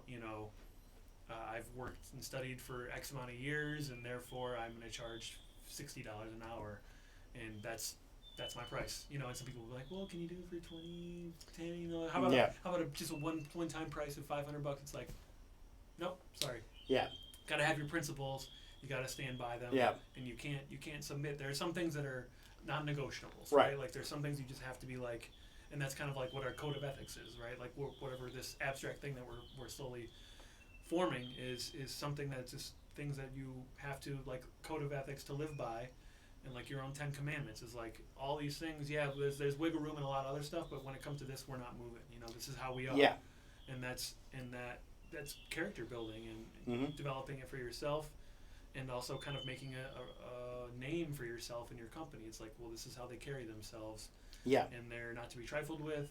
You know, because I'm sure there's so many times where like agents will pass things to managers and like, well, if you want to, you can probably squeeze a couple. You know, these guys are pretty green. You know, so like, right. Put all the old tricks on them and they'll just be a cash cow for you. Or you could be like, oh no, these guys mean business and they know what they're doing. You know, there's a big difference between those two. There's a big difference between us in the house, us in the here house, and us now. You know, we still have we're still very novice when it comes to business, like big business, right? There's a lot of lessons we have to learn, but that's where Uncle Bruce, Aunt Margaret's come in, and other like sages and other wizards, you know, Rob and people, where we need to like ask for more help, get more input, and then slowly bring more people in our team that are really good at this or really good at that, really good, smart asshole, you know, creative softy, yada yada yada, like having the whole Ninja Turtle Avengers setup, you know, like having everybody who has their own quality, but definitely becoming more rigid in your principles and how you're behaving and knowing your self-worth. Yeah. And knowing the game too. It's like to be savvy to a degree. It's like if you're negotiating for one thing, you got to have a little bit more foresight and parallel perception of like a lot of the factors. Like for example, if you're trying to get something for a certain price, like for editing, like one of the big things that I learned, it's like when I give a price, always go like a couple of steps higher than what your highest would be, so that if anything you can work down, because it's like you never know, they might be like, okay, well yeah, we'll go with that, or they'd be like, I don't know, $200 an hour. See, it's like that's a lot. We can't afford that. And be like, all right, well, I can give a discount. Yeah. I can like lower it. It's like that. Start high and work low. Whereas opposed before, like what I would do is I just like start like at a low fucking rate. Be like, oh yeah, sure, we'll do that. Right, yeah, right. It's like there's no harm in starting. Overvalue yourself. Yeah, because everyone else is going to undervalue you. Yeah, and then be aware of other factors, like even like buying a car.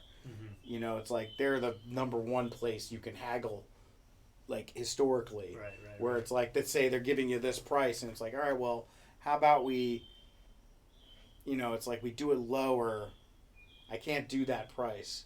I'll go look somewhere else. Oh wait, no, we want to keep you here. And be like, all right, well, okay, well we can lower the price, but like, okay, if he can't lower the price, then can I get a lower APR or shorter time span, like monthly payments? Can I bring the monthly payments down, extend it over a longer period of time? Like just being savvy to like all of the aspects that you can negotiate on, because that's the thing too. It's like there's a lot of places that you can kind of again work it around. It's that game. Yeah, it's all a fucking game. Yeah. As much as people make things seem like, well, no, this is just how it is. Like what's been happening in the stock market this last 6 months. Like all these fucking hedge fund people and all these people who have been manipulating the stock market for years. As soon as when they're doing it, it's normal. It's just what happens. You don't understand. Nobody understands the stock market. Then all of a sudden, these fucking kids on the internet are start catching on and fucking with it. Like, no, you can't do that. That's not how the game works. It's like, well, yeah, it is. We figured it out, and you can't. So not that whole realm is opened up now to people who know the game. So it is a negotiation now, and it's a standoff kind of at this point with a bunch of people buying and holding and saying fuck you, and yada yada yada. But every industry is like that. It's like it is a game, and if you know the rules, somebody can try to convince you that you can't play that way, but you can play that way. Yeah. And the more that you do it, the better that you get, and that gives you more confidence to be able to do that. Where like I'm at a point now where I can get jobs. There's jobs and stuff, but I'm also saying to myself, okay, the question is, do I take the job regardless? Because that was kind of like subconsciously where I was coming from. Ooh, a job. I'll do whatever. I can just give me the job. I don't care if it's fucking low. Like I wouldn't say that to them. Right. But that it's where my heart was. Oh yeah, I'll do that. You're offering me a job. Yeah. But it's like now after you do it enough times and you make those mistakes and you learn from them about all that, it's like And it's like, you know what? Like, if it's not worth your fucking time, you gotta know yourself. That's another gonna be a tenet of the society is know thyself. That's like classic one. Right. But the more you know yourself, the more you know your worth. It's like when a job comes up and we want to do, oh well, we can't afford that. All right, well the lowest I can go is this. It's like, well I can't really. Like, can you go lower? I'm like, no. Doesn't work out. Plain and simple, no, Sorry. I can't do that. Got to be able to say no. Yeah. It's that's very important, and it's like, you know, you don't. It's like if you get into a habit where you're like saying no all the time, you're not getting any work, and you're like, yeah, well, it's not worth my time. It's like, yeah, okay, well then things are out of balance. Yeah, now. yeah, right. Because now you're not making anything. Yeah. It's like maybe there's a universe trying to tell you something. Uh-huh. Maybe you're not worth that yet. Right. Yeah, and then that's where friends come in, coworkers, other people who are kind of bringing you back down to earth or whatever. I mean, it's very easy to get full of yourself, right? Like, no, I am, like overcorrecting. Like, Yeah. Coming from like, oh yeah, I can charge whatever I want now, and then all of a sudden it's like, yeah, well, if you want to work with me, $5,000 minimum. Like right off the bat, it's like, okay, all right, well, Yeah. calm your fucking self there. Yeah. Like you can. There are definitely probably people and definitely probably people out there that are just that have done that. They're like, no, I value myself too high, and you just like shut the fuck up. Like, Constantly asking for raises, Yeah, like it's like there's a balance to everything. Like Yeah. we've been saying, you got to know what you're worth, and you got to be standing up for that. But you can't. It's a game, and you want people on your side. Like burning bridges doesn't make sense. Unless you're trying to make a statement. It's like have everybody, friends close, enemies closer. Like everybody have a connection. Like the more connections you make, the better it is for you. It's like, okay, no, it didn't work out on this job, but maybe if you have something else in the future, come back to me, and maybe you guys will get more funding and yada yada. Like that's what you could say to some Yeah. people. You don't want to say, no, fuck you. You're not going to pay me. Like fuck off. Yeah, it's just a straight up business thing. Yeah. Business thing. It's like, look, that's how I feel with a certain company that it's like, okay, yeah, I mean, still on good terms. I mean, Right. there were moments where it's like, I don't want to fucking do this anymore. Yeah. But it's like you leave that bridge open, like you were saying, and it's like, look, bottom line is I want to work for you, and I believe in the cause, but at the same time, I'm running a business here. Right. I volunteer, and that's I still believe in that attitude that I had going into all that. Right. Which is like, if I care about the project, and I feel a vibe with the people, and if they don't have like the serious budget, like I'm willing to compromise a little bit. Like that's again with the negotiation. It's not just all about getting them to compromise. Right. It's like especially that's the thing. It's when you care about something you're working on. It's different.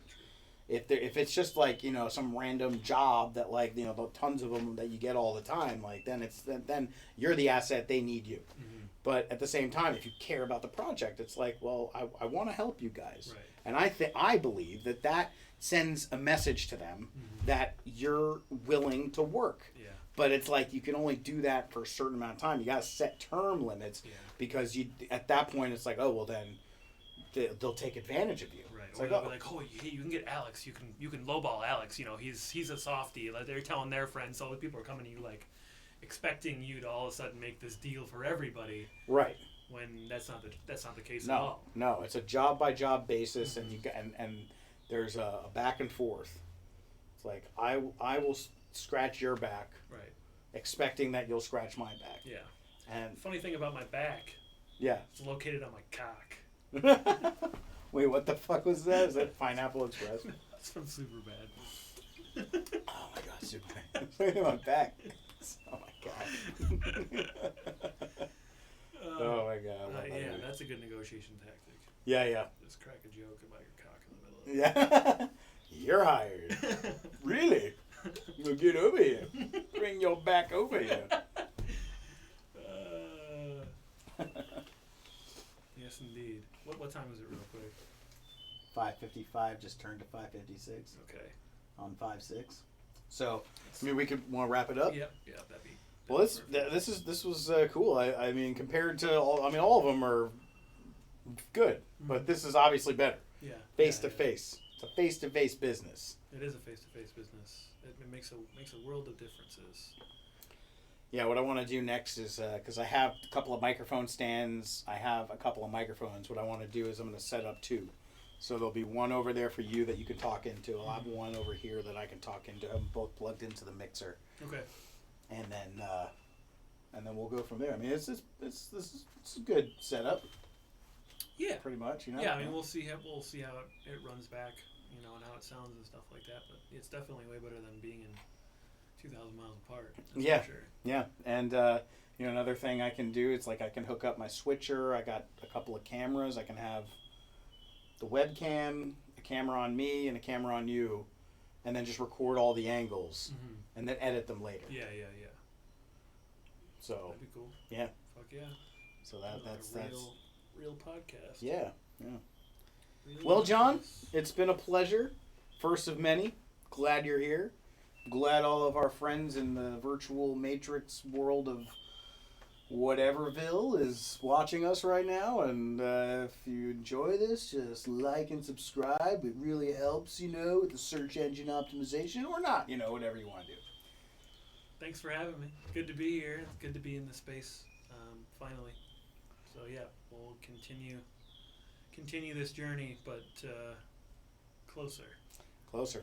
Yep. Now I think our paths have melded again, which Yeah. is a good. Yeah, clearly. Makes it easier for both of us instead of working independently. Yeah, that's an extra motivational boost, reassurance that it is like from the moment that we had all those intentions and locked them in at the monolith beyond the infinite. Here we are. Here we are. Like 5 minutes later, here we are. Dude, has it been 5 minutes? I feel like it's been like three maybe. 3, yeah, 3.5, 2.5. 2.5.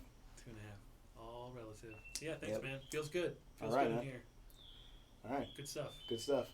We'll see you next time.